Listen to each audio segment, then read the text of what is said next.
Welcome, superstar. In this video, I'm going to share with you what are the 4 stages of business growth.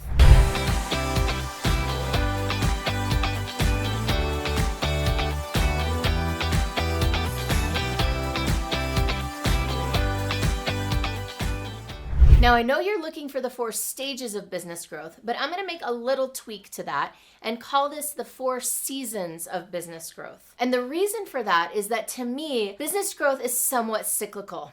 You go through these one time, and you may go through them a second time, and a third time, and a fourth time. I kind of think of it as an upward spiral, like seasons. Seasons come back again and again and again.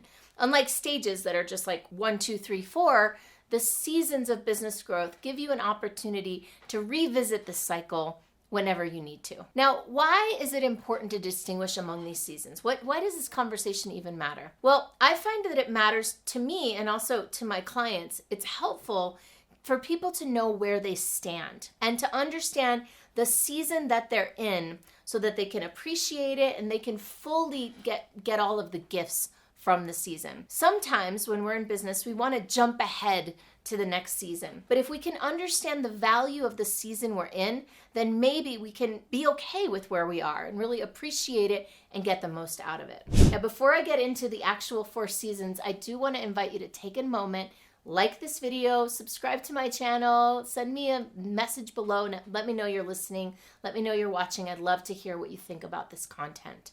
So let's dive into the seasons of business growth. The first season is the season of ideation. Now, for someone like me, and maybe you, who loves to create, who loves new ideas and innovation, this is a very exciting and fun season.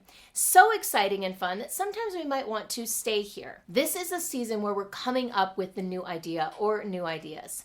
This is where we're getting excited, we're making plans, gathering information, reading articles, checking the market, and basically coming up with something new. If you're somebody that enjoys new things and you like variety, then this is a really fun season. And if you're someone who avoids new things and likes things to be routine and repetitive, this is not a very fun season.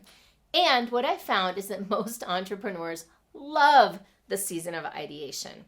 So ideation is where we create something new. Now, the next season that we go into is called concentration and focus. Now, concentration and focus can be, for some of us, it can feel heavy and hard. The season of concentration and focus is when we take that idea and now we have to do the initial work of it. So a lot of times in the work that I do with my clients, they come up with the idea for a new retreat, a new program that they want to deliver, and they get so excited and they map it out and they come up with all the content. And this is what I'm going to do and this is what's going to be in it. And they get all excited about it. And then concentration and focus season comes, which is when they've got to market it and put it out in the world. They've got to start enrolling people in the program. And that's when you can sometimes hit a wall where it's like, well, I put the thing out and nobody bought it, so maybe I should go back to the drawing board. That's typical, especially among entrepreneurs, of like, oh, let me go back to the season of ideation. Let me start this over again. Instead of muscling through and powering through the season of concentration and focus. Generally speaking, this season requires discipline and activity. And a lot of times this discipline and activity can feel like it's not paying off. It can feel heavy, like, man, I've already called everybody I know and it just nobody wants it. Now, I'm not saying that you can't go back and tweak the idea. Absolutely. Feel free to tweak, improve, make it better, especially based on feedback. But if what you're finding is that you're resisting doing even the activity in the first place, you might be stuck in concentration and focus. And here's the thing, you gotta move through this season to get to the one after. So here's the thing about concentration and focus. It can feel like you're working really hard and not getting anywhere. But as long as you keep the activity up and as long as it's in alignment, then eventually, right, if you've got the alignment, if it's the right audience and the right offer and you're doing the right outreach and doing the right activities, eventually it will catch on. Something will happen and momentum will kick in. And that is the 3rd season, the season of momentum. Now, the season of momentum is really exciting and it's also really scary. Momentum is where things start to happen. Think of like a roller coaster. Maybe you'll have a lot of people come all of a sudden, and then might be kind of a bit of an uphill slog for a while, and then it happens again. The thing about momentum is that it's kind of unstable. It can feel like you don't know what to expect. You can't really get a handle on it. It can feel a little bit out of control. Things are wild, like the wild, wild west, you know? Maybe this happened to me at one point, the season of momentum. I got 17 clients in one weekend.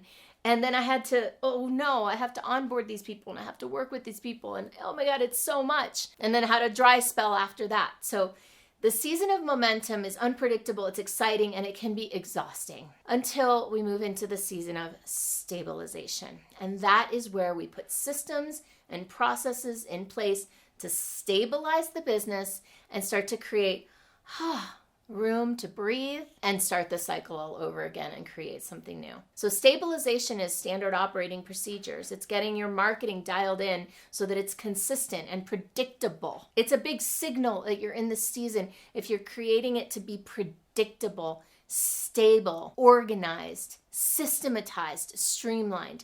That's the season of stabilization. And once you've stabilized at a certain level, then you can usually look to start to ideate again. What you don't want to do is be in the season of momentum, craziness, and then start ideating and introducing something brand new to the table. And that's why looking at this process in this way is so valuable, because if you understand you're in the season of momentum, you won't try to go back to ideation. You'll understand, okay, I just need to go into stabilization to get to the next level. I need to create some systems and some processes, delegate, automate, whatever you need to do to simplify and stabilize at this level so that then you can start the cycle over again. So now that you've heard about the seasons of business growth and you've probably been able to identify which season you're in, you can also get a sense of what's next. And if you're having a little trouble pinpointing any of those things, then I invite you to consider a couple of things you can do. Number one, you can check out the other videos on this channel. I have